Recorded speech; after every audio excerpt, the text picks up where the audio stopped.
Recording in progress.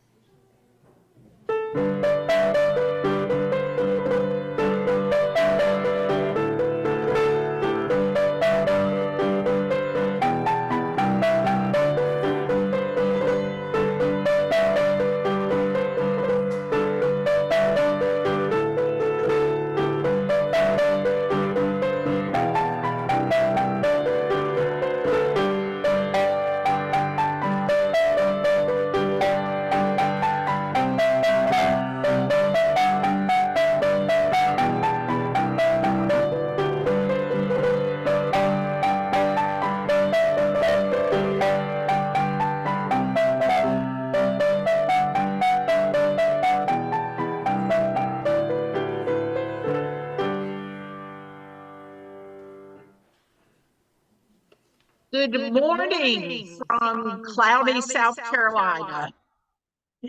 It's good to see y'all. Welcome to the Unitarian Universalist Congregation of Lynchburg. And Emily has already given us a lovely welcome in case some of us are celebrating St. Patrick's Day. We're glad you're here. Whoever you are, whatever your beliefs, whatever your age, and whomever you love, you are welcome here.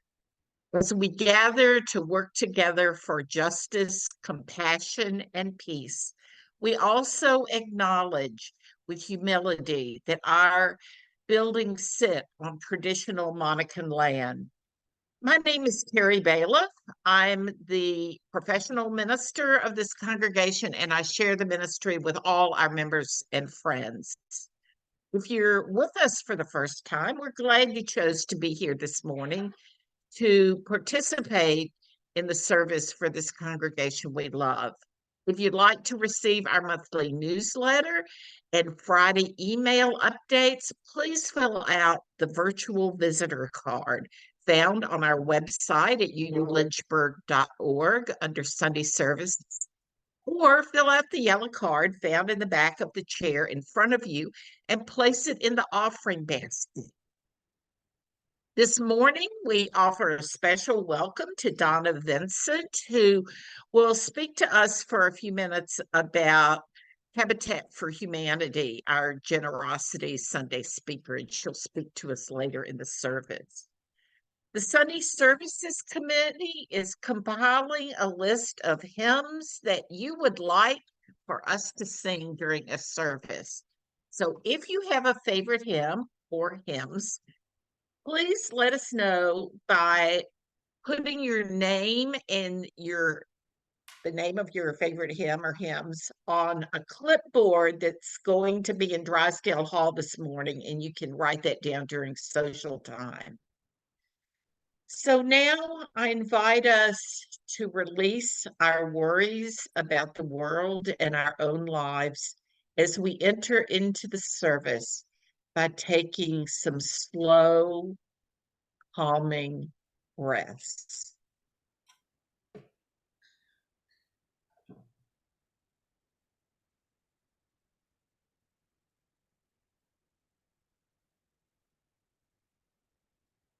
And now let's take a moment. Those of us who are on Zoom, let's wave to our friends in the sanctuary. And all of you in the sanctuary, please wave good morning to those of us on Zoom. It's wonderful to be together wherever we are in the world.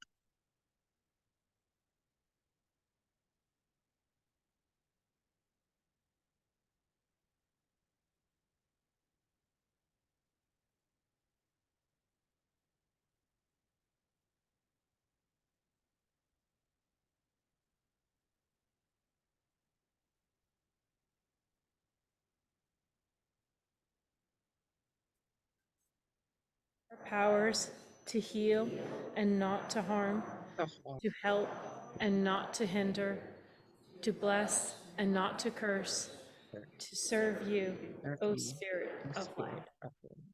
Please rise in body or in spirit to sing hymn 123, Spirit of Life.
All right. I'd like to invite all the young ones and young at heart to join me down front. Wow, that's pretty cool. Good morning. How are you all this morning? Good. So we have a great story this morning. Some of you might have heard it before.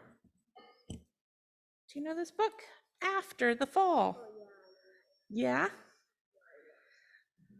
So who's this? Yeah. What happens after the fall? Yeah, it's all about what happens to poor Humpty after the fall. Mama, is it like fall when you fall down or fall the season? That's a good question. I think it's after he falls off the wall. Yeah, And Mama, yeah. Can we read the story and then we'll talk about it later? Okay. My name is Humpty Dumpty. This was my favorite spot, high up on the wall. I know it's an odd place for an egg to be, but I loved being close to the birds. Then one day, I fell. I'm sort of famous for that part. Folks called it the Great Fall, which sounds a little grand. It was just an accident, but it changed my life.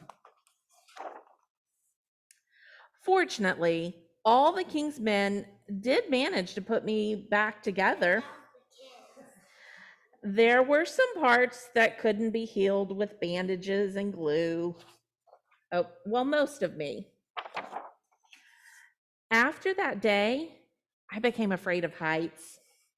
I was so scared that it kept me from enjoying some of my favorite things. I walked past the wall every day, and I would think about climbing that ladder again.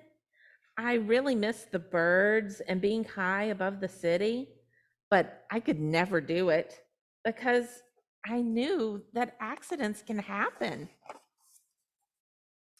I eventually settled for watching the birds from the ground. It wasn't the same, but it was better than nothing. Then, one day, an idea flew by. Making planes was harder than I thought. It was easy to get cuts and scratches, but day after day, I kept trying and trying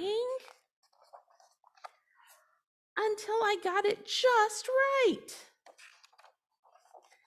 My plane was perfect, and it flew like nothing could stop it. I hadn't felt that happy in a long time. It wasn't the same as being up in the sky with the birds, but it was close enough. Unfortunately, accidents happen. They always do. Turn it over. The other way? Yeah, see, Humpty Dumpty said it. Yeah, now the ladder's upside down though. I almost walked away again, but then I thought about all the time I'd spent working on my plane and all the other things I'd missed. But I decided I was going to climb that wall. But the higher I got, the more nervous I felt.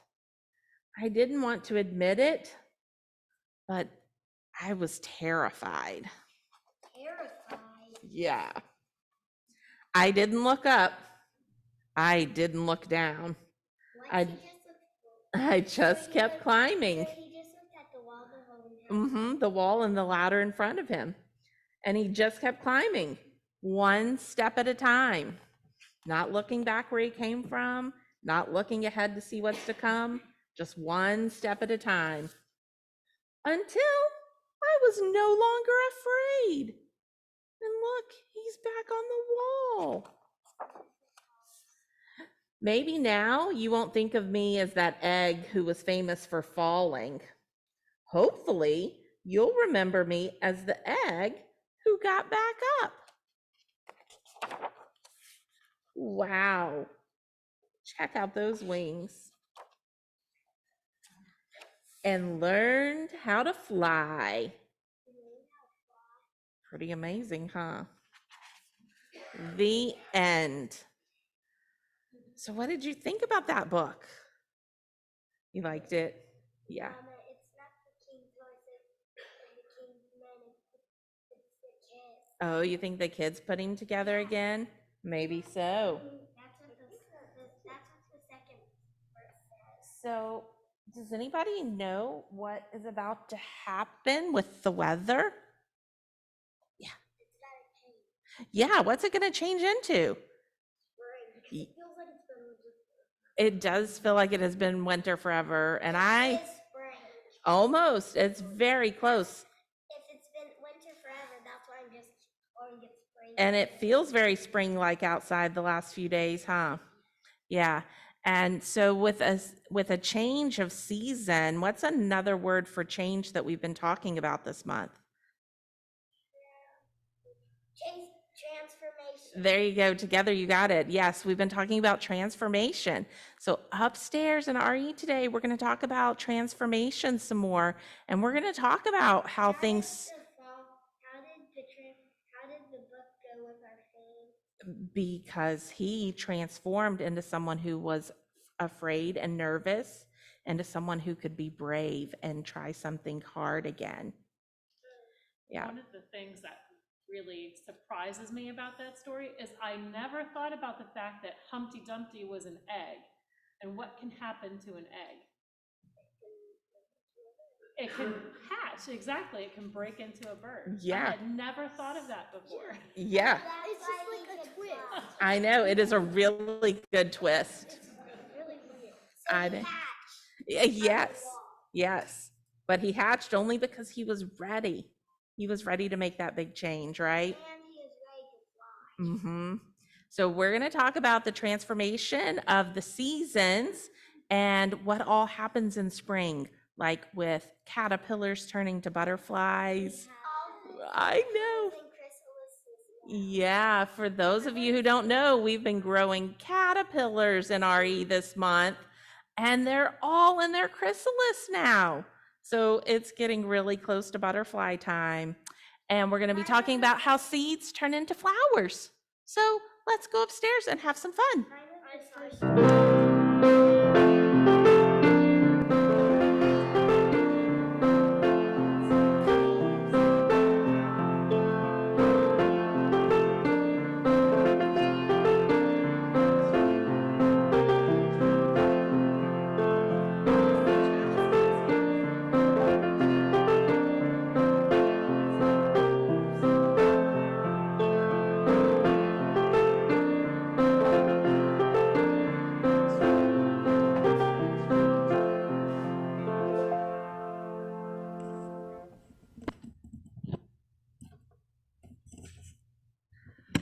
So today, for Generosity Sunday, we welcome Donna Vincent to talk about Habitat for Humanity.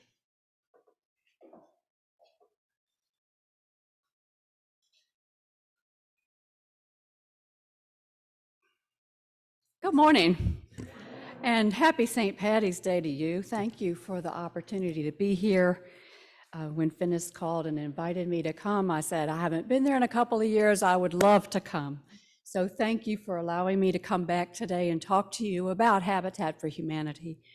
How many of you have been affiliated with Habitat? I see Calvin in the back. Calvin is a volunteer with us. Yes, ma'am. Thank you for all of you who have participated in some way. And we have many ways to be involved in Habitat. I just want to give you a very brief, condensed version of the history of Habitat. And I think you will find that it fits into the philosophy and the system of the Universalist Unitarian Church. We welcome everyone. We do not discriminate. We build homes for people who have a need, who have a limited or low income. We don't call them low-income families anymore. We're calling them families with low incomes. So there are, our roots are in the Christian church. Actually, in Americus, Georgia, in the 40s, there was a Baptist preacher who had the first biracial community. He had a commune where people lived together, worked together, and trying to improve each other's lives. He was thrown out of the Baptist church because of his beliefs and because of what he was trying to accomplish, having blacks and whites live together. But when he received the endorsement from Dr. Martin Luther King in the 50s, things started to change. And then in the 60s, a family who was in great despair and their marriage was in peril, they were millionaires, they committed their funds to helping Clarence Jordan build homes for the people who lived on this farm. And that was sort of the birthplace of the concept of partnership housing. Now, fast forward. Now we're in the, what are we in the 2020s, about 50 years later, and things have changed dramatically. Habitat is in 70 countries. They're throughout the United States. We've served more than 1 million people with new homes, repairs, or rehabs. Critical events have happened through the generosity of Habitat supporters. So, and you are among them. I've been coming here for 12 years. And since I've been with Habitat, and I know that your church has been supporting us locally for many years, and I thank you for that. Lynchburg Habitat was born in 1988. So we are in our we're coming up on 35 years. So thank you for any involvement that you've had, and I want to let you know that we are strong, but we could be stronger. Right now, we're building in a community called Knott Street. We got some federal funding and we built a street and put in the sewer and the water and the electricity and the curb and the gutter and the stormwater. And it was a massive project, and it took more than a year to get it done. And Calvin can attest to this, how long I've been so excited about Knott Street. We're building there now. We have approved families. We have funding for the first 5 homes going in there, and we are seeking funding, sponsorships for the next 5 homes to go. So if you have the ability to join our team, we need volunteers. Calvin comes every week. He does whatever's asked of him. Thank you, sir. You can come with no skills or lots of skills. We will teach you. And the beauty of Habitat is that you can come in there. We require one thing, one. And you've got it because you're here. Love. You have to bring your love with you to make it work. What did I have, 20 minutes? Is that what you said I could have? I could talk to you all day. I do want to share with you some information, though, and I had to pull this off of our website myself because I can't keep it all in my head anymore. We know that when people have affordable, decent shelter, many other outcomes happen to them in addition to just being able to afford where they live. They have improved health. Many of our families that we serve have children with asthma. Their asthma is related to the conditions they're living in before they come to Habitat. We put them in clean homes, new homes, with good heating and air conditioning systems. We don't have any carpet in our homes. We're building things that are easy to maintain. And so 65% of families have improved health conditions that had been chronic. 80% of children have improved grades. Their attendance is better at school because their parents' lives are more stabilized. 41% of the adults complete their education or get further job training. 94% report feeling safe in their homes. This is one of the criteria that we have and when we select families, is that there is a need for an improved housing condition. And that need can be you're in an unsafe location or your conditions are unsafe. It could be that you're overcrowded. The third one is, and this is the most prevalent in our city, is that you can't afford where you live. Our rule of thumb is 25% of your income should be what you're spending on your housing. Banks allow 32%. We strive for 25% because when you have a low income, 32% is too much. There's not enough left to cover other things that you need. Our families have been well vetted. They are buying their homes at appraised value. I want to let you know our last home appraised for $240,000. That's a lot of money. That's a whole lot of money. But our loans are interest-free, zero. So when you're buying a home at that price, if you were to go to a bank, you would be paying double the price of your home because of the interest involved. So we're stretching mortgages out longer now. They used to be 20 years, now they're 30 years, but there's no interest attached to that. That's a major gift. It's only possible because we have donations from the community help funding our operations. And I'm going to speed this up. We have built 315 homes in Lynchburg. We've housed more than 1,000 people permanently. They've been taken out of public housing or unsafe conditions or scary street conditions or places where they couldn't afford to be. And we've put them in affordable, safe homes. We need your voice. We need you to go out and tell people about Habitat. If you know people who could use our services, please refer them to us. We need your financial support. We have costs, we do, including the materials and the equipment that's consumed in a house. Right now, without any labor, without any overhead, without me and the other people on staff that help us comply with all the laws that we need to comply with, our homes are costing $105,000 in materials and equipment. That's as cheap as we can do it.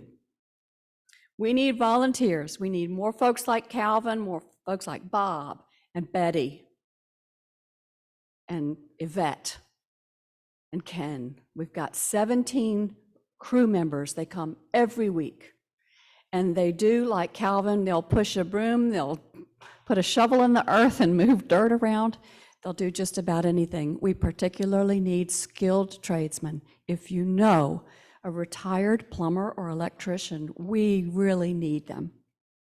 And the last way you can help us, if your money is tight, like everybody's money is tight, but if you do not have a dollar to give to Habitat, you can come and volunteer with us. You can come into the Restore. How many of you have been in the Restore?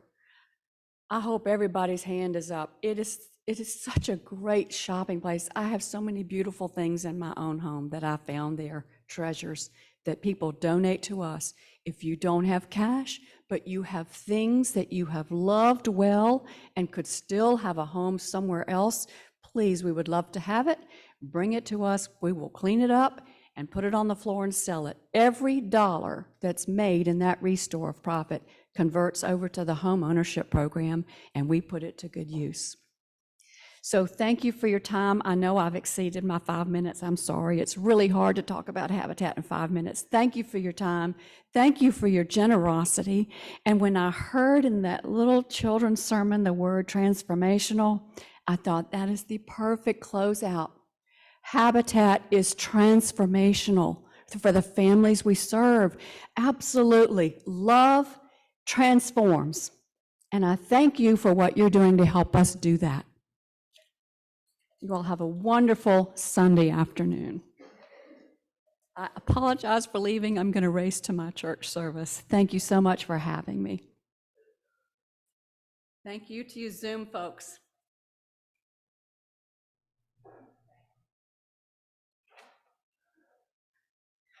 I said thank you to Donna, but I was muted. Sorry about that, y'all. So today we take an offering of our gifts for the work of this congregation and for the amazing work of Habitat for Humanity. The monetary gifts support our members and friends along with Habitat, and we appreciate your gifts of time and talent that make the work of our congregation and Habitat for Humanity possible. So I invite you, if you're in the sanctuary, to use the offering baskets, or if you're on Zoom, you can make a donation through our website on PayPal or send a check to the church office. If you want to make a donation to Habitat, please put habitat in the memo line. And so we take an offering of gifts generously offered and gratefully received.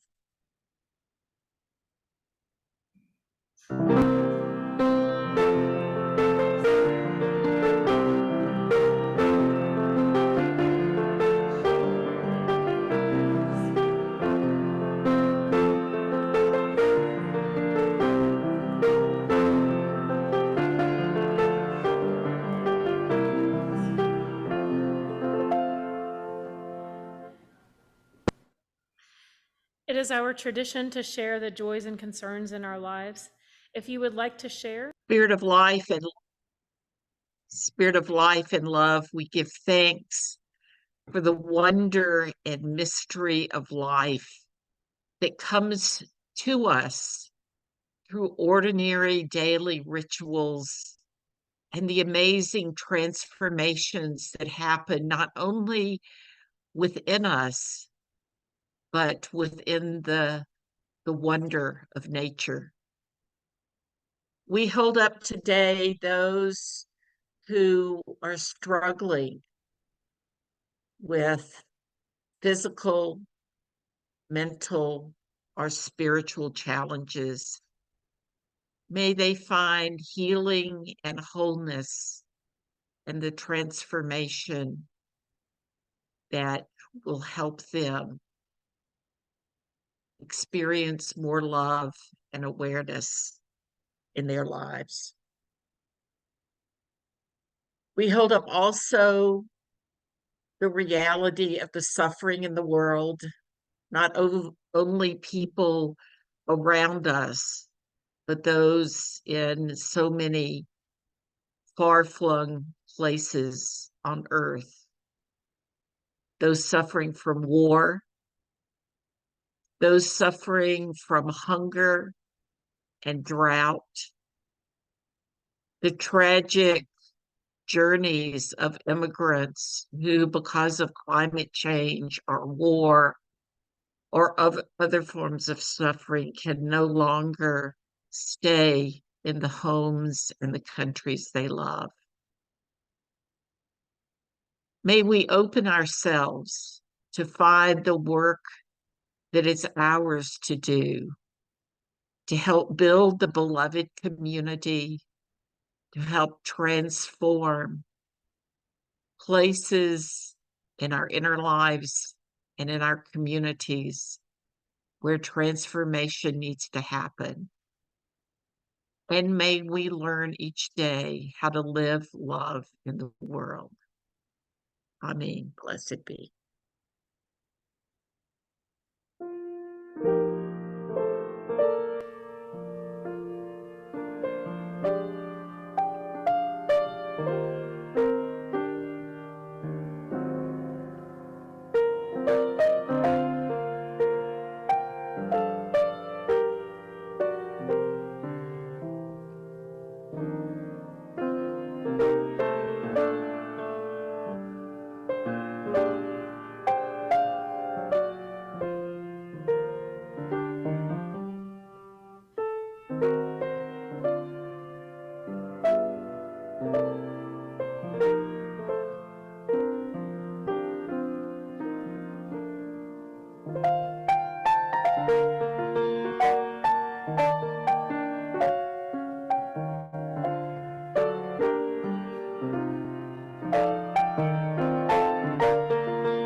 It was several years ago that my mother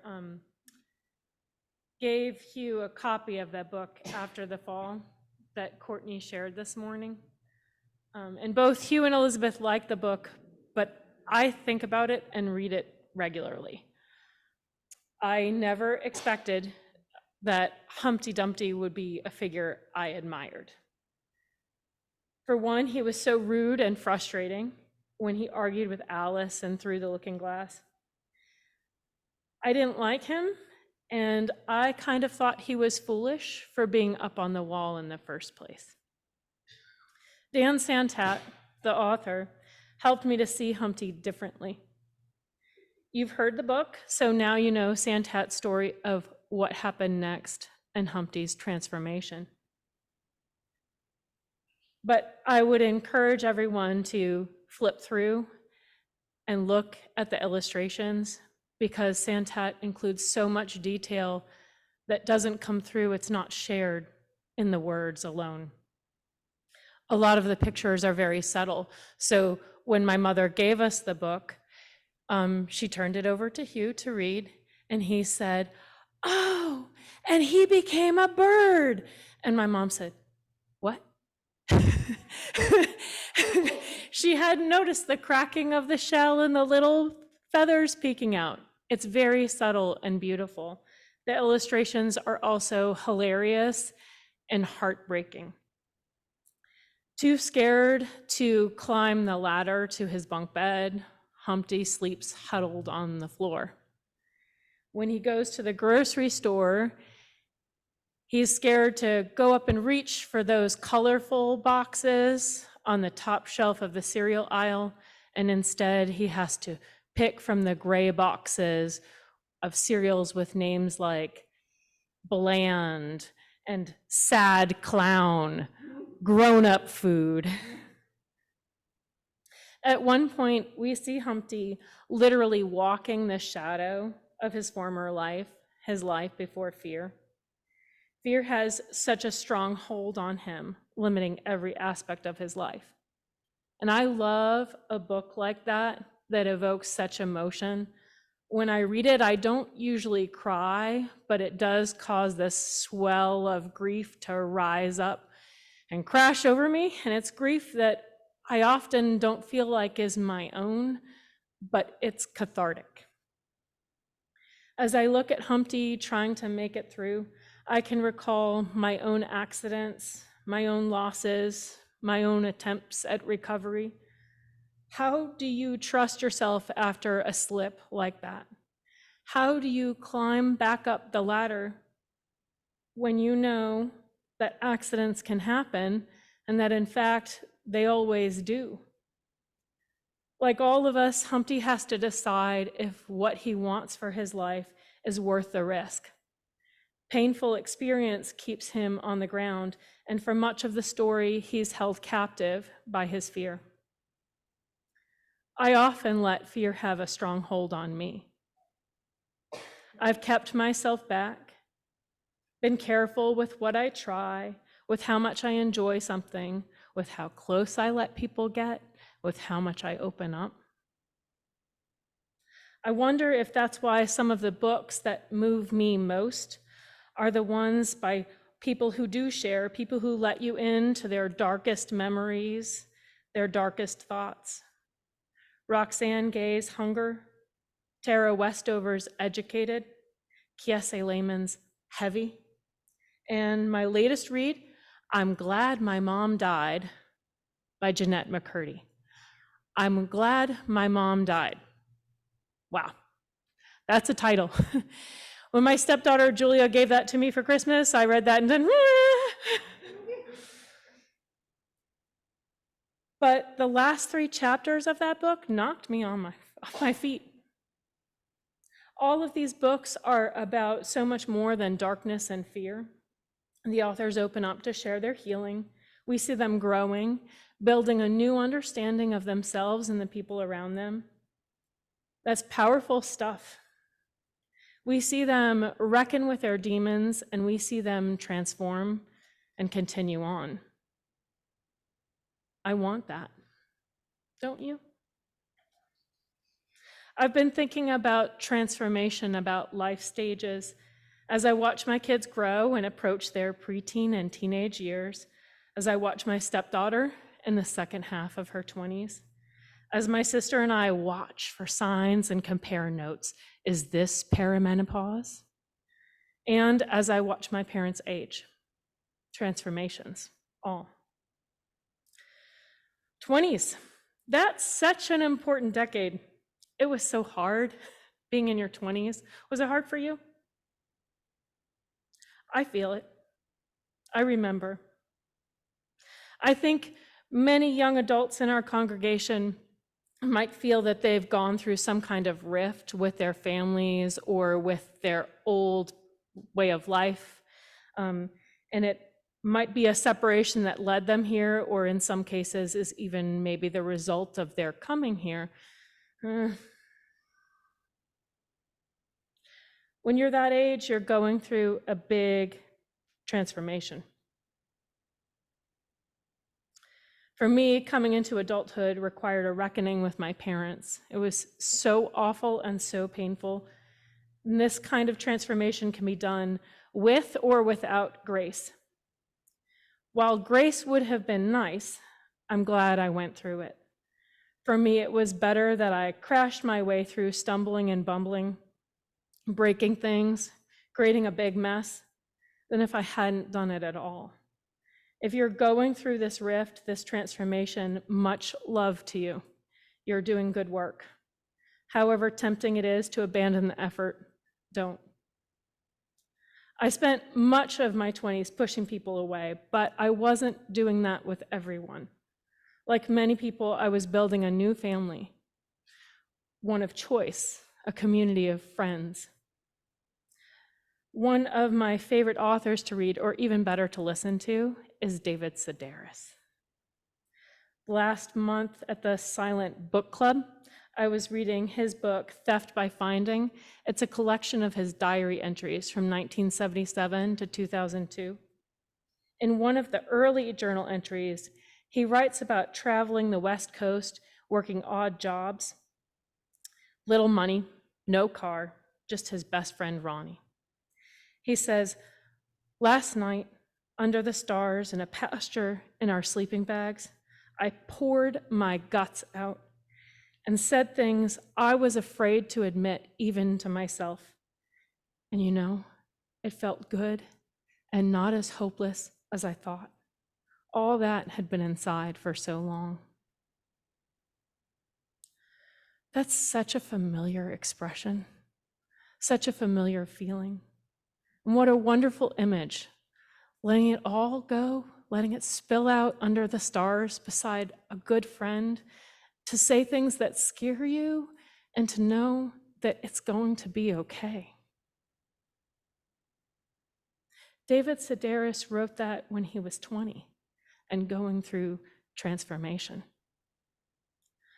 Another journal entry he wrote 11 years later also caught me. This one is a list, and it's called Reasons to Live. It's unclear how seriously to take that title. Was he depressed, suicidal, just listing things he was grateful for?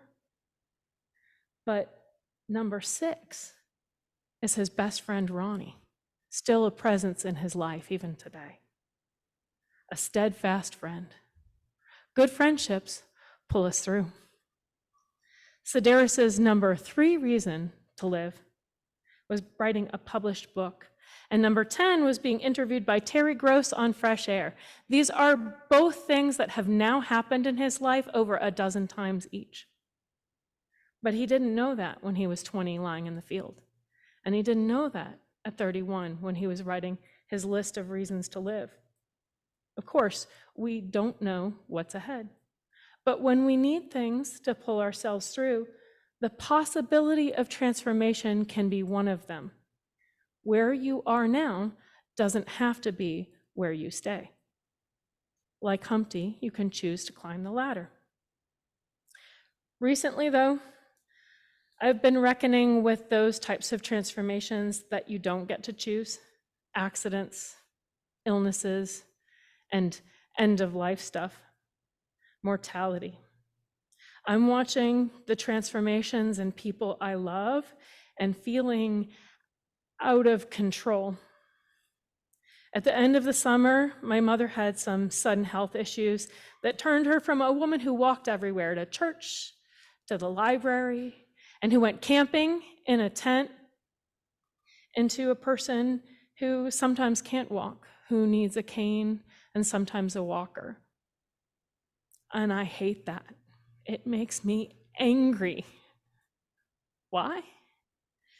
Fear of change. What does this transformation mean? What's coming along behind it? I don't know the answers to those questions, and some of the possibilities scare me. There can be awesome parts to these transformations, though. When we were up for Christmas visiting my parents, Stacy and I got to see every night my dad helping my mom with her PT exercises. My dad and my mom being loving towards each other after 60 years. Patient, kind, and caring. Stacy and I both noticed that, and then we talked about it, and we said, that's what we want with each other. I want one day to help him with his physical therapy and to have him help me with mine. I'm not really looking forward to that, but what a gift to share with someone. A commitment to be there at the end, to care, and to let others care. Transformations from accidents, injuries, illnesses, and age, those we're just thrust into, but we can make choices. We can accept the opportunities to show love and care, the opportunities that transformation brings. In my 20s, transformation meant pushing people away, and now I guess it means pulling them close. Pulling them close, even as you face that there will be a goodbye, and pulling them close maybe because you realize there will be a goodbye. We don't know what's ahead, but like Humpty Dumpty, we know that accidents can happen, and they always do. But Humpty Dumpty, once a source of irritation to me, once believed to be a fool deserving of his fate, now can be a source of inspiration. And after the fall, Humpty is a strong egg. He breaks, but he is courageous. Some good people helped him get more or less back together again. Things aren't the same, but he keeps going, keeps trying to make his life. When you see him climb the ladder at the end of the story, he is trembling, but he will not let his fear stop him. Something could go wrong, but what is up there is worth the risk. He wants more than his shadow life, so he climbs the ladder and then he transforms.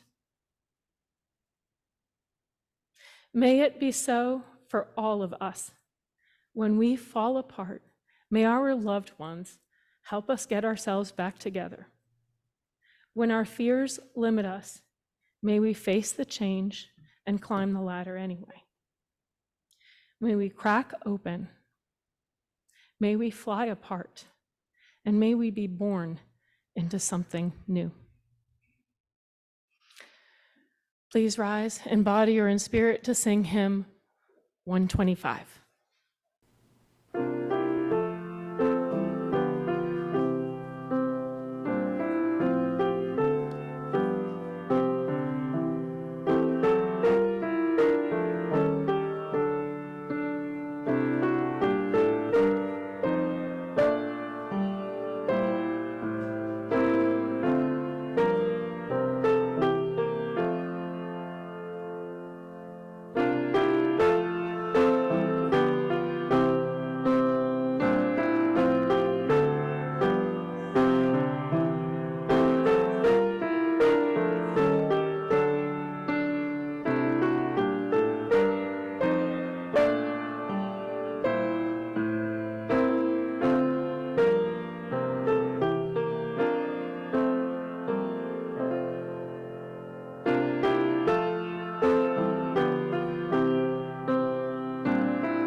May we extinguish this flame, but not the light of truth, the warmth of community, or the fire of commitment.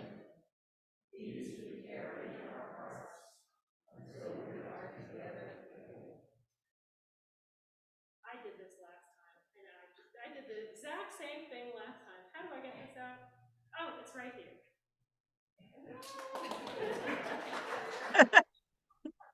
So, my friends, as we prepare to go to social time in our lives, those of you in the sanctuary, wave goodbye to those of us on Zoom.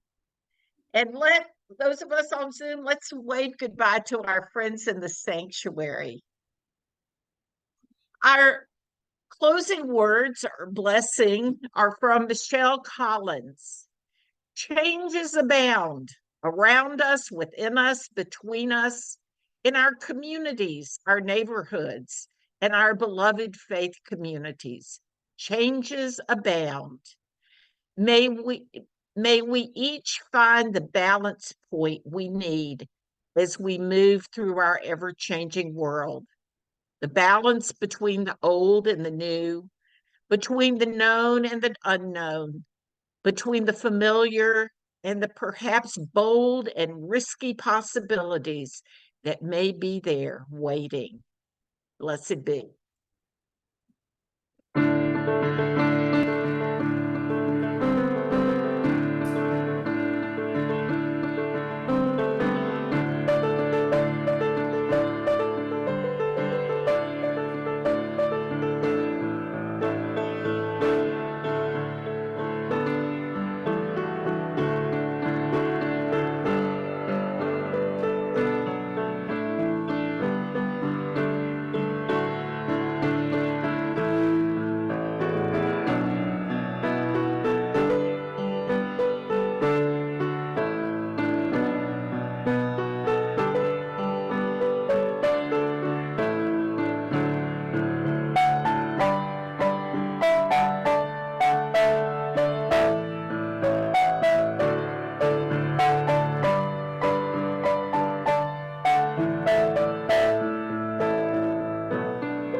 Go in peace.